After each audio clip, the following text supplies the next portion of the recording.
یزیدیت یزیدیت کیونکہ امام زمان علیہ السلام بآواز بلند تر صلوات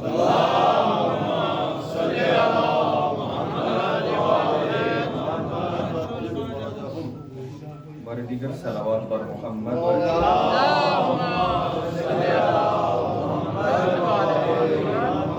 اعوذ باللہ من الشیطان اللعین الرجیم بسم اللہ الرحمن الرحیم الحمد للہ رب العالمین والصلاة والسلام والتحیۃ والاکرام علی سیدنا و نبینا و شفیع ذنوبنا و طبیب نفوسنا رحمت للعالمین ابی القاسم مصطفیٰ محمد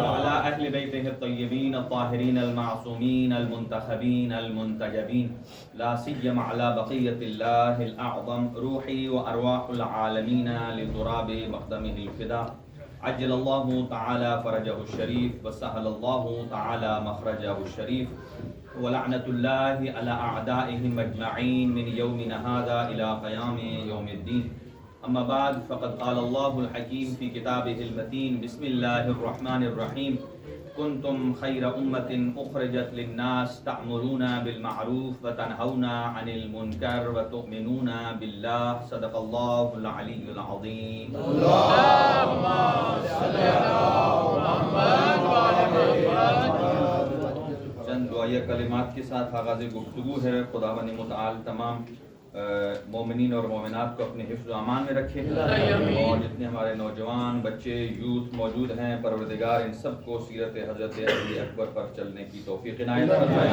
ان کے والدین کو طول عمر نصیب فرمائے۔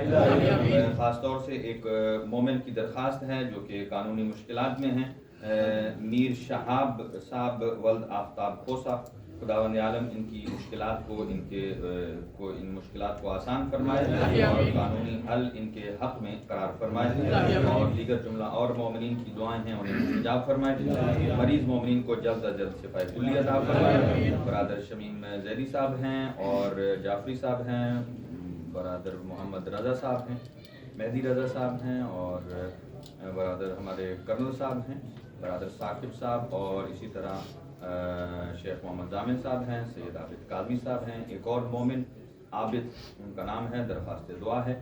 ایک اور مومن کی اور مومنہ کی درخواست ہے، خداوند عالم ان تمام مریضوں کو جلد از جلد لباس عافیت پہنائے۔ جن بچوں نے امتحان دے رکھا ہے ان کو امتحان میں کامیاب و کامران فرمائے اور ان ایام کو ہمارے لیے باعث برکت کے ایام قرار فرمائے، علم و عمل کی توفیق عنایت فرمائے، امر بالمعروف اور نہی عن المنکر کرنے کی توفیق مرحمت فرمائے۔ پروردگار ہمیں واجبات سے بچنے اور محرمات سے اجتناب کی توفیق عنایت فرمائے۔ امام زمان اجل اللہ تعالی فرجہ الشریف کے ظہور میں تعجیل فرما اور مظلومین کی غیب سے مدد فرما اور ظالمین کو نیست و نابود فرما۔ اپنی دعاؤں کی استجابت کے لیے آگے آگے بڑھتے ہوئے ایک صلوات مرحمت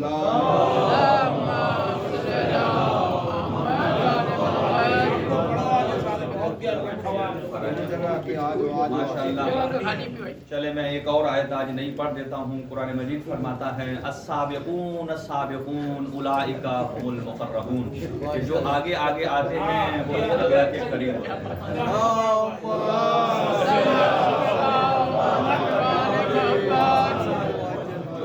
آگے آگے آتے ہیں وہی اللہ کے مقرب ہوتے ہیں۔ خیر جن کی کوئی مجبوری ہے، عذر شرعی ہے، جن کو کوئی بزرگ ہیں دیوار کے سہارے پر بیٹھ سکتے ہیں تو وہ بیٹھ سکتے ہیں، کوئی ایشو نہیں ہے۔ البتہ جو جوان ہمارے برادران ہیں، اگرچہ ہمارے ہاں اس مجلس میں جہاں تک مجھے نظر آ رہا ہے تقریباً 90% لوگ جوان ہیں۔ ماشاءاللہ جی ہاں 90 اور جوان کو عربی میں کہتے ہیں فتن، فتح، لا فتح الا کوئی جوان نہیں سوائے نبی پاک صلی اللہ علیہ وسلم سے پوچھا گیا آپ 62 برس کی عمر مبارک میں تھے، آپ نے فرمایا کہ میں بھی فتن، میں بھی جوان۔ تو تو کہا کہ میں ایک جوان کا بیٹا ہوں اور ایک جوان کا بھائی ہوں. کیا بات ہے ماشاءاللہ. کہا حضرت ابراہیم علیہ السلام کو بھی اللہ نے فتن اور فتح جوان کہا ہے, میں ان کا بیٹا ہوں, اور علی حیدر کرار کا بھائی ہوں. اصحاب کہف بھی تقریباً 50+ تھے, لیکن اللہ نے انہیں فتن جوان کہا ہے. اس کا مطلب یہ ہے کہ جوانی کا تعلق انسان کے شکل و شمائل سے نہیں ہے, بلکہ جتنا ایمان مضبوط ہے اتنا انسان جوان ہے. آج حضرت حبیب کا تذکرہ ہوگا. وہ سب سے مسن افراد میں سے تھے, لیکن ایمان کے اعتبار سے بہت سو سے زیادہ جوان ہیں. لہذا ہماری گفتگو ہے امر بالمعروف اور نہی عن المنکر پر. اسی حوالے سے آپ کی خدمت میں کچھ معروضات گوش گزار کر رہے ہیں. آج 2 مثالیں صرف قرآن مجید سے عرض کروں گا, امر بالمعروف اور نہی عن المنکر کی. اور کل کا خلاصہ یہ ہے کہ ہمیں چاہیے کہ ہم اپنی لائف میں 2 چیزیں ہیں, یرید اللہ اور یرید الشیطان.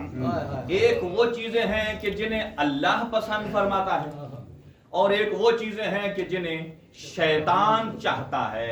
تو جو حقیقی مومن ہے وہ یرید اللہ کی طرف جاتا ہے, لیکن یرید الشیطان کی طرف نہیں جاتا. آپ دیکھیے یرید اللہ کیا ہے, انما یرید اللہ لیذھب عنکم الرجس اہل البیت ویطہرکم تطہیرا. اس کا مطلب یہ ہے کہ ارادہ پروردگار کیا ہے. ارادہ پروردگار یہ ہے کہ اہل بیت سے محبت کی جائے. اہل بیت کون ہیں؟ گویا ارادہ پروردگار ہے کہ آپ نبی معظم سے محبت کیجئے. ارادہ پروردگار ہے امیر المومنین سے محبت کیجئے. ارادہ پروردگار ہے جناب زہرا سے محبت کیجئے. ارادہ پروردگار ہے کہ حسنین کریمین سے محبت کی جائے. اگر آپ کی سماعتیں بیدار ہوں تو یہی ایک جملہ آیا ہے, عرض کرتا چلوں. اہل بیت کا تعارف جب فرمایا حدیث قصہ میں بھی ہے, تو ہر ایک کے عناوین مختلف ہیں. اگر آپ مرکز جناب زہرا کو بناتے ہیں جیسا کہ حدیث قصہ میں ہے, تو کہنا پڑتا ہے جناب زہرا کا ایک بابا ہے, جناب زہرا کا ایک شوہر ہے, جناب زہرا کے 2 فرزند ہیں. اگر مرکز علی کو بنائیں تو پھر بھی نسبتیں مختلف ہوتی ہیں. ایک علی کی زوجہ مبارکہ ہیں, ایک علی کے سسر محترم ہیں, 2 علی کے بیٹے ہیں. اور اگر نبی کو مرکز بنائیں تو پھر بھی مختلف کہنا پڑتا ہے. ایک نبی کا داماد ہے, ایک نبی کی بیٹی ہے, 2 نبی کے پوتے نواسے بیٹے ہیں. اور اگر حسنین کو بنائیں تب بھی نسبتیں مختلف ہوتی ہیں کہ ایک حسن کا بھائی ہے, ایک حسین کا بھائی ہے, ایک حسنین کی والدہ ہیں, ایک حسنین کے والد ہیں, ایک حسنین کے نانا ہیں. اگر ان سب کو ایک چھتری پر دیکھنا چاہتے ہیں, اس شخصیت کا نام ہے محسن اسلام. آپ یوں کہہ سکتے ہیں ایک ابو طالب کا بیٹا ہے,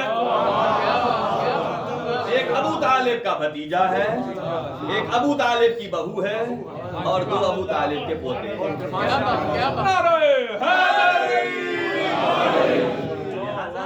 تو یرید اللہ کیا ہے, اللہ کیا چاہتا ہے؟ یرید اللہ, اللہ چاہتا ہے کہ اہل بیت سے محبت کی جائے. اور شیطان کیا چاہتا ہے؟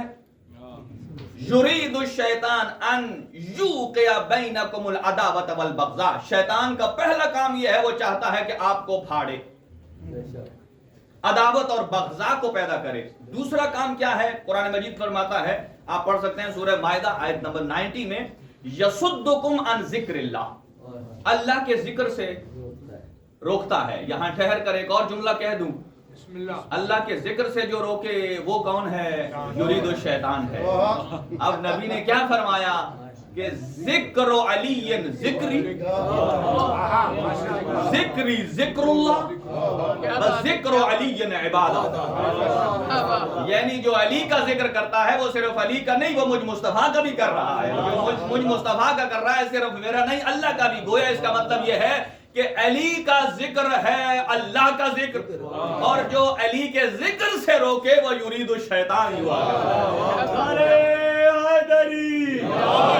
آپ سمجھ لیں وہ شیطان کا ارادہ کہیں ہے جو ذکر علی سے روک رہا ہے. اور تیسرا کام کیا کرتا ہے؟ یصدکم عن ذکر اللہ.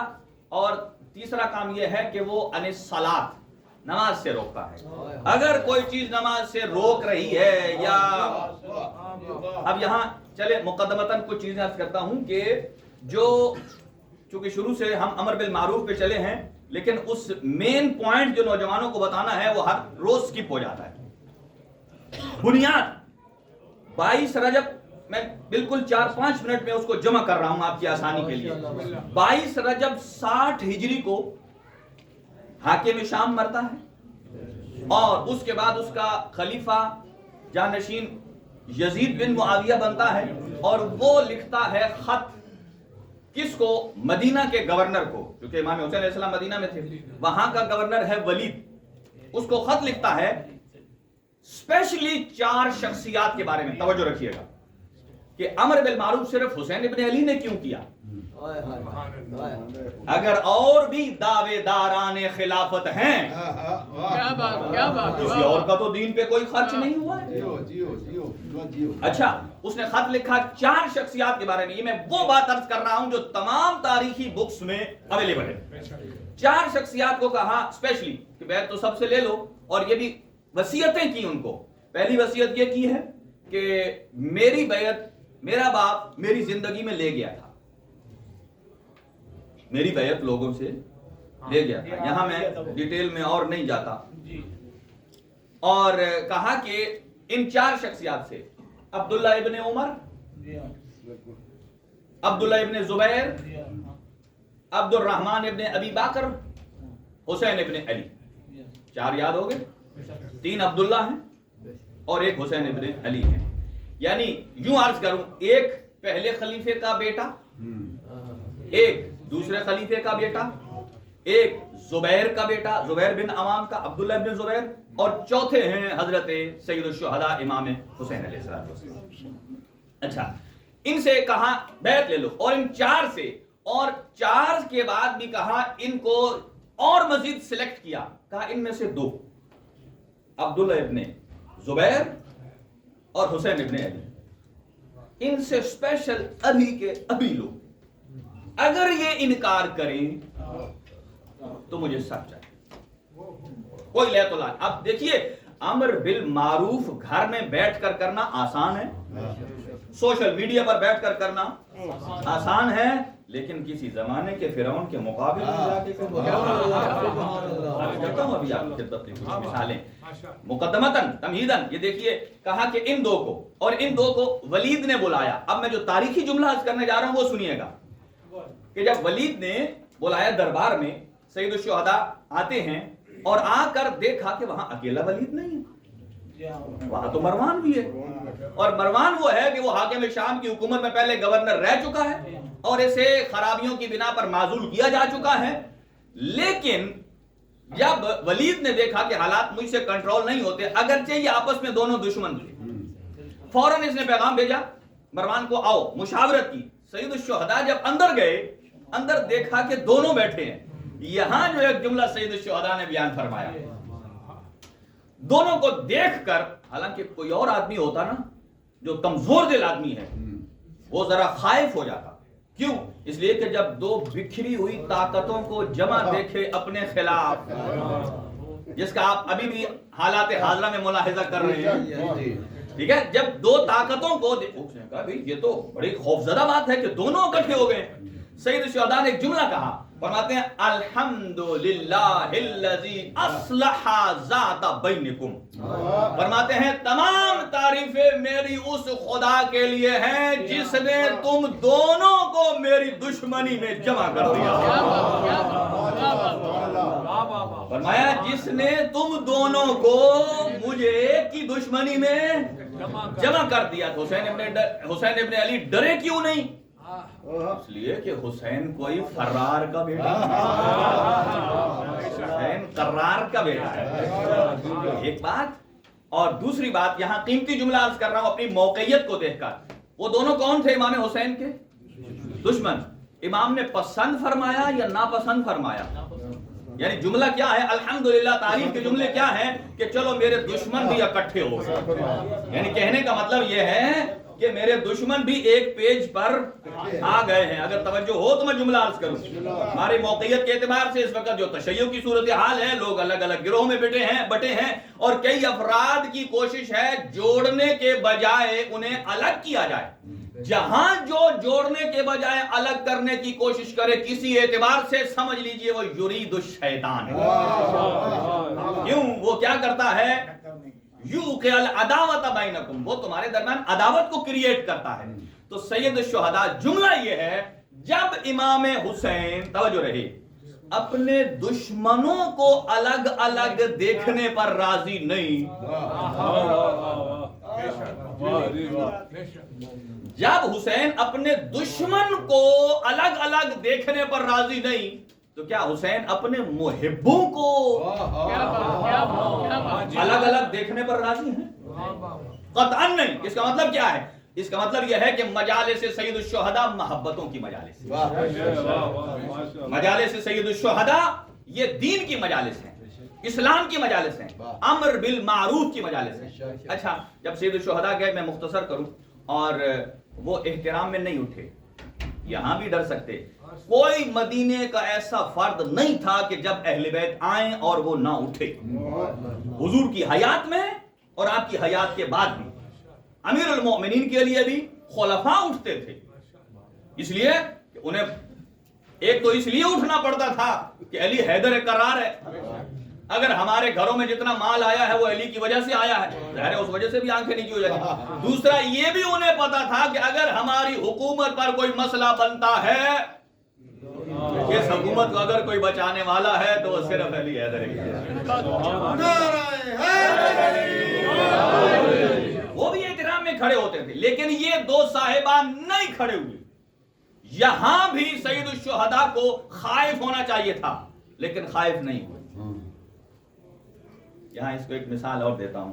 بلکہ جب ایک نے کہا کہ اگر حسین ابھی بیعت نہیں کرتے، ابھی حملہ کیا جائے، سید الشہداء نے ایک جملہ کہا، یہ جملہ سمجھیے گا. ایک جملہ نے کہا یبن الزرقاء.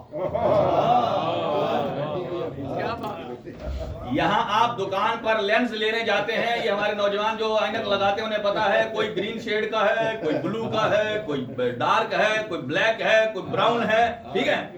اور جو بالکل بلو ہوتا ہے نا اسے کہتے ہیں زرقاء. امام نے اسے کہا، جب اس نے کہا نا امام کو ادھر ہی حملہ کیا جائے، امام نے فرمایا 2 منٹ رک کر، اور ایسا قدموں میں ثبات تھا جیسے پہاڑ زمین میں گڑ جاتا ہے.